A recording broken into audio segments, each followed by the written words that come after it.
رجوى الساهلي تكشف معاناتها مع الإدمان.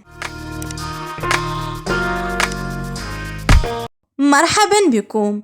اعترفت الفنانة رجوى الساهلي بمعاناتها مع الإدمان لفترة طويلة، وذلك خلال حلولها ضيفة على بودكاست يذاع على اليوتيوب. وفتحت الساهلي قلبها وتطرقت إلى الفترة الصعبة والسوداء بحياتها، كاشفة أنها تشعر بالفخر والاعتزاز بنفسها لاستطاعتها تجاوز الأمر والخروج من إدمانها. كما تطرقت خلال ذات الحلقة إلى العديد من جوانب حياتها. ويجهل عما إذا كانت الساهلي سوف تتطرق خلال ذات الحلقة إلى تجربتها كأم عازبة بنفس الجرأة والصراحة اللتان تطرقت بهما إلى تجربتها الطويلة مع الإدمان. وتقاسمت الساهلي البرومو الخاص بهذه الحلقة التي ظهرت في إحدى مقاطعها وهي تذرف الدموع عبر أحدث منشور لها بحسابها الرسمي على موقع تبادل الصور والفيديوهات إنستغرام، مشوقة متابعيها لمشاهدتها يوم الأحد المقبل عبر اليوتيوب.